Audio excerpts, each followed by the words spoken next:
Hey guys, Brian Fisher with Edge Fitness. Hope you're having a great day, great week so far, and a great start to this new year, 2022. It's still a new year, new opportunities, lots of great things going on despite all the crazy hecticness around us that is, still going on that we hope we would be through by now, but it is what it is and it will be what we make of it. So what can we do about it? One thing is I'm sure a lot of you had still New Year's resolutions or goals or whatever you want to call them to get in better shape, to get fitter. We've talked about in the past defining those goals. What does that mean? To say I want to get in better shape, what does that mean? What does that mean to you? What does that mean in your life? What would that do for you? Why is that important? Knowing that why, having that deep understanding can help you push through those days where, well, here in Iowa it's a little bit colder, so it's harder to get out of bed in the morning. It's harder to get up and get moving. It's harder to maybe make some of those healthier choices later in the day when all you want to do is just be warm, kind of relax and chill after work. If it's important enough to you, if you know that why, you are more likely to keep going through anyhow, through whatever goal you set, but making sure that there are appropriate goals for that. And one thing that we really emphasize here is you can only train as much or as hard as you can recover. So if you've been pushing really hard through these first few weeks of the new year and you've got all kinds of plans to just go all out with it, those can be great goals if they are appropriate for where you're at and what you're trying to do. It's always good to have somebody help you out with setting those appropriate goals. So again, your expectations and your experience, the balance between those two, the difference between those two is what's going to determine in your mindset success or failure. So if you have those appropriate expectations, that can give you a better experience with it and give you better results as you keep working through that process. And those are constantly moving where they should be. Just like in your training, you need to be constantly progressing.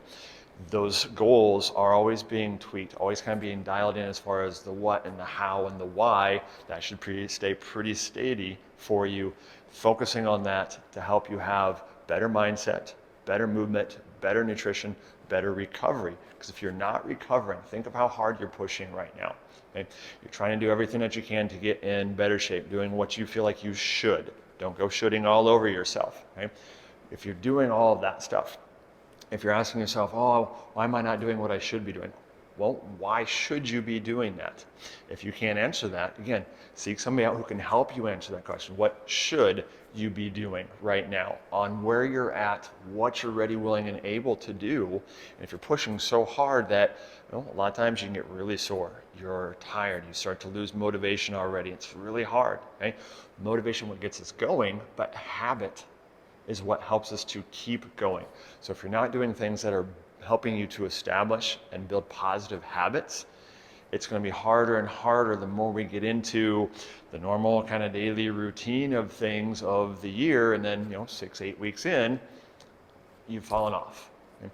What's going to help you keep going with proper recovery? That's going to help you feel like, hey, I didn't push so hard, because recovery starts with what you do in the gym. If you're doing an appropriate amount for your training, it's more manageable with your recovery. Okay? So you come into the gym and you're just really tired, really sore, really stressed out. It's been a hectic, crazy week. Whatever's been going on, you don't have as much to push when you're in the gym. Think of it like a green light, yellow light, red light. We've talked about that before. Quick review. Green light, you are good. You are ready to go. You're feeling strong. You're feeling like you got all kinds of energy. You can take on the whole world. Okay? Go for it. But again, don't give everything you've got in that 1 hour or so while you're in the gym, because you got 23 more hours. You don't have just your gym time. You got your work time, you got your school time, you got your family time, you got all the kind of projects and commitments and things that you want and need to be able to do. So give that appropriate amount, give it your best so you can be your best. Get a little bit better each time, progress, not perfection.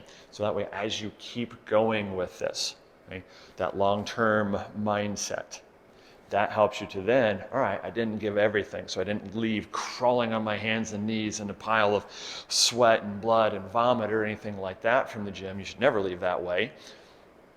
As you're going through, now you can recover. Then you can come back the next day and get another good training stimulus. You can come back again the next day. You can come back again the next day.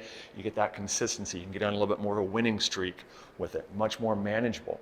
Okay? If you do those basics of proper recovery, starting with how hard you do train, being smart there, then making good choices with your nutrition, your sleep, your mindset, allowing you to get that recovery, ideally those 7 to 9 hours of sleep, having that good consistent AM, PM routine to help have a good starting point on your day and a good ending point for your day, so your body gets into that rhythm.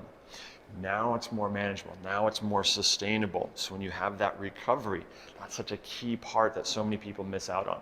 If that's something that you need help with, maybe this is kind of resonating with you, make sure you hit subscribe and share. Share this with any other friends, family members, or people that you reasonably know or tolerate that might benefit from this and that could use a little bit of help to say, oh, I have permission to, I shouldn't be pushing as hard maybe all the time. It's good to push more than what you're used to, more than what you're maybe a little comfortable with, but staying within that range of I can recover from this, and knowing how to balance out those harder days, medium days, lighter days, all that good stuff that goes into a properly well-designed program that can help you keep going long term, more than just 6 to 8 weeks.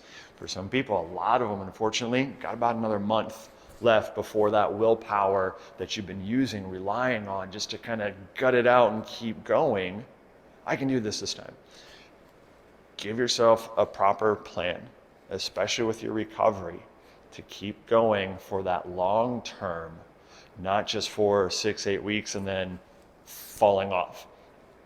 Keep going a little bit at a time, a little bit at a time, then a little bit more at a time, a little bit more at a time, and keep progressing. That's where you can get to add up some really small habits to some big change.